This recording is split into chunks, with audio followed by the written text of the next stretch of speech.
Memories அப்படின்னு ஒரு படம் எடுத்திருக்காரு. வந்து நாடோடி தென்றல், புதுநெல்லு புதுநாத்து அந்த படம் எடுத்திருக்கார். கேப்டன் மகள், கிழக்கு சீமையிலே, அதிலலாம் வந்து நம்ம பாரதி ராஜா கூட அவர் ஒர்க் பண்ணியிருக்காரு. கருத்தம்மா அதெல்லாம் வந்து அந்த படத்தில் ஒரு அசோசியேட்டாக இருந்திருக்கார் அவர். ஹீ டைரக்டட் அ ஃபில்ம் சாதி சனம் அப்படிங்கிற ஒரு ஃபில்ம் அவர் பண்ணியிருக்காரு. And he also produced and directed a film called காதல் எஃப்எம். காதல் எஃப்எம் அப்படிங்கிறது ஒரு டிஜிட்டல் ஃபில்ம் பண்ணியிருக்காரு. தலையணை மந்திரம். அது இங்கிலீஷில் எழுதுனாலே இப்படி தான் வருது. தலையணை மந்திரம் தானே sir? Correct. Okay. So he acted in movies and television shows. He is currently acting in G5 web series Alma Meter. Documentary film he directed Jallikattu for Jain TV. He is a coordinator for international documentary and MI and MGR. That is going on, I think. The most important is his PhD in Tamil film. PhD in Tamil films. So very interesting personality. Film production இருக்கவங்க எல்லாமே வந்து அவங்களுடைய company ஒரு production முடிஞ்சோடனே எங்களது அடுத்த தயாரிப்பு அப்படின்னு ஒன்று சொல்லுவாங்க. நான் அவர்கிட்ட கேட்குறது சைபர் கிரைமில் அடுத்தது என்னவா இருக்கும் சார் அப்படின்னு நீங்கள் கொஞ்சம் சொன்னீங்கன்னா நல்லாயிருக்கும். நன்றி. சீக்கிரம் முடியும்னு சொல்லுவீங்க, இல்லை நம்மளை டிஜிட்டலாக கூட்டுவாங்க.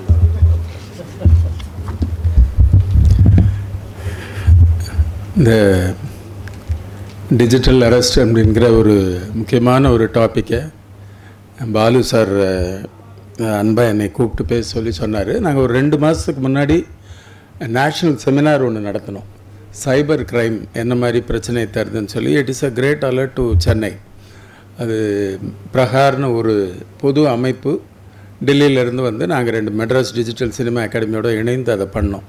அப்போ தான் எனக்கே கூட நிறைய தகவல்களை நான் சேகரிக்க முடிஞ்சது. ஃபிலிம் இண்டஸ்ட்ரியில் இருந்தால் கூட இவ்வளோ பெரிய ஒரு பூதாகரமான ஒரு பிரச்சனைகள் தமிழ்நாட்டையும் இந்தியாவையும் ஆக்கிரமிச்சிருக்குங்கிற தகவல் தெரிஞ்சது. அந்த நிகழ்ச்சியில் பாலு சுவாமிநாதன் சார் ரொம்ப அருமையாக வந்து பேசி அவங்களுடைய கருத்துக்களை சொன்னாங்க. பாலு சார்கிட்ட சிறப்பாக நான் பார்க்குறது அவருடைய நகைச்சுவை உணர்வு. அதாவது அந்த இவ்வளோ சீரியஸான ஒரு டிபார்ட்மெண்ட்டுக்குள்ளே ஒரு மென்மையாக கருத்துக்களை சொல்லக்கூடிய, சிரித்த முகத்தோடு பழகக்கூடிய அவருடைய அன்பு எனக்கு பிடிச்சதுனால தான் இந்த நிகழ்ச்சிக்கும் கூப்பிட்ட உடனே நான் கலந்துக்கிட்டேன். இந்த அருமையான இந்த சொசைட்டியாக இப்படி ஒரு நல்ல ஒரு காசுக்காக ஒரு சொசைட்டி நடத்துகிறது. அதுக்கு நம்ம ஹரிகிருஷ்ணன் சார், அப்புறம் விஜயகுமார் சார், மற்ற நண்பர்கள், எனக்கு முன்னாடி பேசின அட்வொகேட்டு அசோக், அவங்க அதுக்கு முன்னாடி பேசிட்டு போனவங்க பிரீத்தி மேடம் ப்ரொடியூசர், இப்படி எல்லோரும் அவங்க டிபார்ட்மெண்ட்ஸு தொடர்பான கருத்துக்கள், தங்களுக்கு பர்சனலாக ஏற்பட்ட அனுபவங்கள் எல்லாம் அவங்கள்ட்ட ஷேர் பண்ணியிருக்காங்க. நமக்கும் பர்சனலான நிறைய அனுபவங்கள் இருக்குது. ஆனால் ஒரு திரைப்பட இயக்குனராக நான் இதை எப்படி பார்க்குறேன் அப்படின்னா, தொழில்நுட்பம் நமக்கு வந்து அறிவியல் வந்து நமக்கு கொடையாக நம்ம நினச்சி அதை பயன்படுத்த ஆரம்பிக்கிறோம். சினிமாவிலையும் அப்படி தான் பயன்படுத்துகிறோம். இந்த ஏஐன்னு சொல்கிற ஆல்டர்னேட் இன்டெலிஜென்ஸ் அப்படிங்கிறது, டீப் ஃபேக் அப்படிங்கிறது, இதெல்லாம் வந்து தொழில்நுட்பத்தில் எவ்வளவு தூரம் நம்மளை உலக தரத்துக்கு கொண்டு போகுதுங்கிறதையும் பார்க்க முடியுது. அதே நேரத்தில் இப்படிப்பட்ட நெகட்டிவ் ஆஸ்பெக்ட்டுக்கும் இது ரொம்ப பயன்படுது அப்படிங்கிற செய்திகளை பார்க்குறோம். சொன்ன மாதிரி 19,000 சில்லறை கேசஸ் இருக்குது, 19,000 கோடி அதில் இருக்குது அப்படிங்கிற ஒரு கணக்குகள்லாம் பார்க்கும்போது எங்கே இது ஆரம்பிக்குது, மனிதர்களுக்கு என்ன பிரச்சனை அப்படின்னு பார்த்தீங்கன்னா, பணம் இல்லாதவர்களுக்கு இந்த பிரச்சனையே கிடையாது. இந்த சைபர் சொசைட்டியோ சைபர் கிரைமோ பணம் இல்லாதவனுக்கு பிரச்சனை கிடையாது. சரி, பணம் இருக்கிறவனுக்கு இது பிரச்சனை அப்படின்னா, பணம் இருக்கிறவனுக்கு பிரச்சனை இல்லை. தவறு செய்துவிட்டு பணம் சம்பாதிக்கிறான் பாருங்க, அவனுக்கு தான் பெரிய பிரச்சனை. எங்கேயாவது உங்களுக்கு அன்னோன் கால் வந்து நீங்கள் அது பண்ணியிருக்கீங்கன்னு சொன்னால் ஆமான்னு நினைக்கக்கூடிய தவறானவர்கள் இருக்கும் வரை இந்த பிரச்சனையை தீர்க்க முடியாது. ஏன்னா எல்லாரும் தவறான முறையில் பணம் சேகரிச்சுட்டா, இப்போ என்ன ஆகுதுன்னா, யாராவது ஒரு அன்னோன் கால் வந்து இப்போ என்கிட்ட கேட்குறான்னு, சார் நீங்கள் வந்து அந்த மாதிரி ஒரு சீட்டிங் பண்ணியிருக்கீங்கன்னா, ஐ வில் நாட் பிலீவ். ஏன்னா 100% அந்த மாதிரி பண்ண மாட்டேன்னு நான் உறுதியாக இருந்தால் என்னை ஒன்றுமே பண்ண முடியாது. ஆனால் நம்ம அப்படி இருக்கிறதில்ல. நமக்கு நாமே கரைப்படுந்தவர்களாக, ஆசைகள் நிறைந்தவர்களாக, பேராசைகள் நிறைந்தவர்களாக இருக்கிறோம். என்கிட்ட ஒரு ஸ்டண்ட் மாஸ்டர் ஒருத்தர் வந்து சொன்னார், கிரிப்டோ கரன்சியில் இவ்வளோ சம்பாரிச்சிட்டேன் சார், ஒரு 6 மாதமாக தான் இருக்கேன், போன மாதம் கார் வாங்குகிற அளவுக்கு நான் வளர்ந்துட்டேன் சார் அப்படின்னு சொன்னார். நான் சொன்னேன், நான் அவ்வளோ வேகமாக வளர ஆசையே படலைங்க அப்படின்ட்டேன்.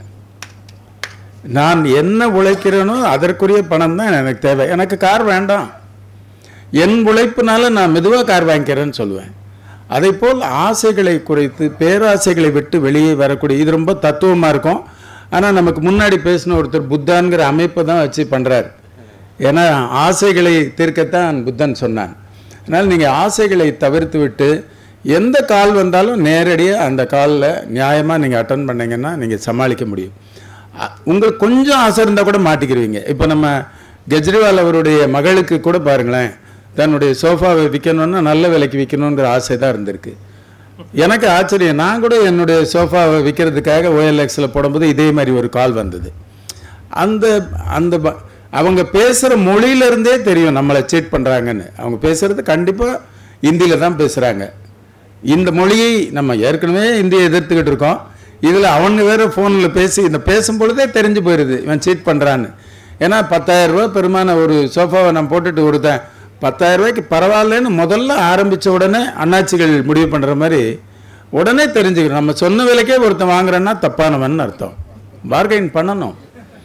ஏன்னா எனக்கு குறைவான, நான் சம்பாதிக்கிற பணத்துடைய மரியாதை எனக்கு தெரியும் பொழுது தான் நான் சரியாக பணம் சேர்த்திருக்கேன்னு அர்த்தம். இப்படிப்பட்ட தனி மனித டிசிப்ளின்ஸ் நிறைய இருந்ததுன்னா இதை சமாளிக்கலாம். சரி, டெக்னாலஜிக்கலாக எப்படி சமாளிக்கிறேங்கிறது நாங்கள் நேஷனல் செமினாரில் கூட பண்ணிவிட்டு இதற்காக அரசாங்கமே ஒரு அமைப்பு வச்சுருக்கேன். அந்த அமைப்பில் போய் எங்களுடைய கருத்துக்களை சொன்னோம். என்னென்னா இப்போ நீங்கள் தொலைபேசியில் தகவல்கள் வருதில்லை, இதெல்லாம் நாங்கள் சொன்னதுக்கப்புறம் அரசாங்கம் செய்கிறது தான். உங்களுக்கு வர்ற கால்ஸ் எல்லாம் நீங்கள் அட்டன் பண்ணாதீங்கன்னு ஒரு தொலைபேசி அழைப்பின் மூலமாக சொல்கிறது பண்ணியிருக்கோம். இதே மாதிரி வீடியோ கால்ஸ் மூலமாக நம்ம சொல்லணும் அப்படிங்கிறதையும் முயற்சி பண்ணுறோம். ஏஐ டீப்ஃபேக் சொன்ன மாதிரி தான். இப்போ தாய்லாண்டில் அந்த டீப்ஃபேக் பண்ணி ஒரு மகளை சொல்லிக்கிட்டு இருக்கும்போதே அந்த மகள் உள்ளே வந்துடுவா, உடனே இவங்க கண்டுபிடிச்சிருவாங்க அப்படிங்கிறதோ HDFCயோடைய தகவல்களோ. இது இந்த டிஜிட்டல் பற்றி, அரெஸ்ட் பற்றி நிறைய தகவல்களை நாங்களும் சேகரிச்சுக்கிட்டே இருக்கோம். நல்ல படம் எடுக்கணும். நம்ம நடராஜ் சார் சொன்ன மாதிரி டிஜிபி நம்மளுடைய அவர் சொன்ன அறிவுரைக்கு ஏற்ற மாதிரி ஒரு படம் கண்டிப்பாக எடுக்கணும். எடுத்தோம்னா தான் பொதுமக்களுக்கு பெரிய அவேர்னஸ் வரும். ஏன்னா ஏடிஎம் கொள்ளையை பற்றி நாங்கள் எடுக்கிற படத்தில் டிஜிபி அவங்களே கூட ஒரு சின்ன கதாபாத்திரத்தை நடிச்சிருந்தார். அது மாதிரி நிறைய தொழில்நுட்பம் தொடர்பான படங்கள் நிறைய எடுத்துக்கிட்டு இருக்கோம். அதே மாதிரி சினிமாக்காரர்கள் நாங்கள் இப்போ வந்து பாலு சார் சொன்னார், சார் என்னை நடிகன் ஆக்கிருங்க, நடிக்க வைங்கன்னு. இப்போ எல்லாரும் இந்த டிஜிட்டல் அரெஸ்ட்டில் வர்றவங்களாம் மிக பிரமாதமான நடிகனாக இருக்கான். நல்லவனாக தான் நடிப்பேன் சொன்னார். ஆமாம். அதனால் இப்போ பார்த்தீங்கன்னா டிஜிட்டல் அரெஸ்ட்டில் நடிக்கிறவங்க, இப்போ சமீபத்தில் அகமதாபாத்தில் ஒரு பெரிய வியக்கத்தக்க ஒரு நிகழ்ச்சி நடந்தது, சினிமா மாதிரியே. இந்த மாதிரி டிஜிட்டல் அரெஸ்ட் பண்ணுறதுக்காக ஒரு போலீஸ் ஆஃபீஸர் லைனில் வந்துட்டார். இப்போ ஜென்ரலான ஒருத்தர் பேசிக்கிட்டே இருந்தார், அன்யூனிஃபார்மில் இருக்கிற ஒருத்தர் பேசினார். அவரை மிரட்டி அந்த போலீஸ் ஆஃபீஸர் பேசிகிட்டு இருக்கார். இப்போ கட் பண்ணால் இந்த அன்யூனிஃபார்மில் இருந்த சாதாரண ஆள் போய் டிஜிபியே வந்து உட்கார்ந்தார். உட்காந்து சொல்லுங்கள், நானும் டிஜிபி தான், நீங்களும் டிஜிபியான்னு ஆரம்பித்தார் பாருங்க. அப்போ உடனே கட் பண்ணான். அப்போது உண்மையானவர்கள் நம்ம கரெக்டாக இருந்தோம்னா போலிகள் ஓடி போய் விடுவார்கள். அதனால் நம்ம பாரதியார் சொன்ன மாதிரி தான், பாரதிதாசன் சொன்னார், ஒரு தீமை கண்ட போது ஒதுங்கி நிற்றல் தீமை. இப்போ தீமைகளை பார்த்து நம்ம விலகி இருக்கோம். இந்த தீமைகளை பார்த்து விலகினதுனால என்னாச்சு, அண்ணா யூனிவர்சிட்டிங்கிறது எவ்வளோ பெரிய ஒரு ஆர்கனைசேஷன், அதற்கு உள்ள படிக்கிற ஒரு இளம் பெண்ணை ஒருத்தன் வந்து இவ்வளவு தூரம் துன்புறுத்த முடியும் அப்படிங்கிற மாதிரி இருந்தால் நாடு என்ன ஆகிக்கிட்டு இருக்கு. ஆமாம், அங்கே பழகிறவனே இவ்வளோ கெட்டவனாக இருக்கான். இது இப்போ அரசு இப்போ வந்து பார்த்தீங்கன்னா இப்போது காவல்துறையில் அருண் அவர்கள் பேட்டியில் சொன்னார், இது முதல் முறை அவன் செய்ததில்லை, ஏற்கனவே பண்ணியிருக்கான். We wanted to find the track record of him. இதற்கு முன்னாடி எத்தனை பேர் பாதிக்கப்பட்டிருக்காங்கன்னு கண்டுபிடிக்கிற முயற்சி எடுக்கிறாங்க. இப்படி நம்ம வாழ்கிற, நம்ம சுற்றி இருக்கக்கூடிய இவ்வளோ கிரிமினல்ஸ் இருக்கக்கூடிய ஒரு சமூகமாக இந்த டெக்னாலஜி நம்மளை வளர்த்தது ஒரு பக்கம், பாசிட்டிவாக இருந்தாலும் நெகட்டிவான செய்திகள் இவ்வளவு இருக்குது. இதை களைவதற்கு இப்படிப்பட்ட சைபர் சொசைட்டி, பாலுசுவாமிநாதன், இந்த நண்பர்கள், இந்த பேனல் டிஸ்கஷன் எல்லாம் உங்களுக்கு ஏற்கனவே தெரியும். நீங்கள்லாம் வந்து அறிஞர்கள், படித்தவர்கள். ஆனால் இந்த தகவல்களை நமக்கு கீழே இருக்கக்கூடிய நம்மளுடைய பிள்ளைகளுக்கோ அடுத்தவர்களுக்கோ இதை தெரியாதவர்களுக்கு நம்ம பரப்புற செய்தியை செய்யணும். அதற்கு இந்த அமைப்பு பயன்படும்.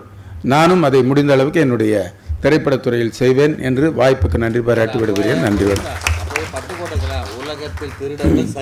அரசில் மாற்றவங்க எல்லாருக்குமே மடியில் கனம் இருக்குது, பயமும் இருக்குது. அதனால் இதையெல்லாம் நாம் தனிமனித ஒழுக்கத்தின் மூலமாக, டிசிப்ளின் மூலமாக மாற்றுவதற்கு முயற்சி செய்வோம். நன்றி, வணக்கம்.